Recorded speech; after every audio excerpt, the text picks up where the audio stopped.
واقعہ ایک لڑکی کا ہے جو امیر گھرانے کی لڑکی تھی، اور اس لڑکی کا اپنا بیان یہ ہے کہ میرا گھر چونکہ امیر تھا اور میں بہت ہی ایڈوانس لڑکی تھی، تھے تو مسلمان لیکن کوئی مذہبی طور طریقے ہمارے گھر میں یا فیملی میں نہیں تھے، اور مجھ پہ بھی یہی تھا کہ میں ماڈرن بن کر اور فیشنیبل بن کر اور اس طرح بن کے میں رہوں اور جیوں۔ میری گیدرنگ بھی اسی طرح کی تھی۔ وہ لڑکی کہتی اچانک میری طبیعت خراب ہو گئی، میں ہاسپٹل چلی گئی اور میں نے وہاں اپنا بلڈ ٹیسٹ کروایا۔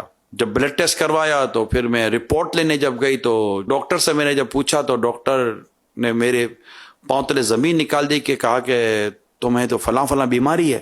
یہ سنتے ہی جیسے مجھے ایسا لگا کہ اگر ٹیبل نہ ہو تو میں گر جاتی، اور میرے اوسان خطا ہو گئے کہ اب میرا کیا حال ہوگا، اب یہ بیماری سے جان کیسے چھوٹے گی۔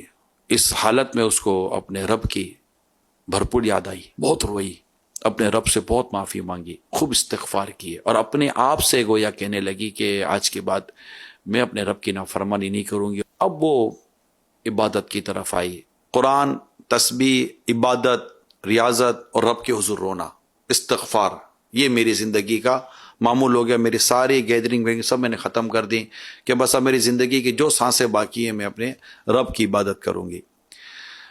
ایک دن فون کی گھنٹی بجی، میں نے فون اٹھایا تو وہی ڈاکٹر صاحب فون پر تھے۔ تو ڈاکٹر صاحب نے کہا کچھ سمجھ نہیں پڑی بیٹا کہ یہ کیسے ہو گیا، ہونا نہیں چاہیے تھا، ایسا کبھی ہوتا نہیں ہے مگر یہ ہو گیا۔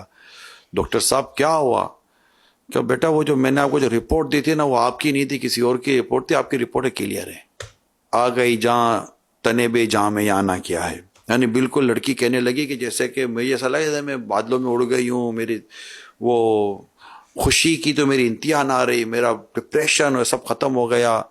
اور میں نے پھر فون بند ہوا تو میں نے اپنے آپ سے نیت کی کہ اس غلط خبر کی وجہ سے جو صحیح راستہ مجھے ملا، تو آج خبر جب درست مجھے ملی ہے تو میں اس صحیح راستے کو کبھی نہیں چھوڑوں گی، اور میں زندگی بھر اسی راستے پر چلتی رہوں گی۔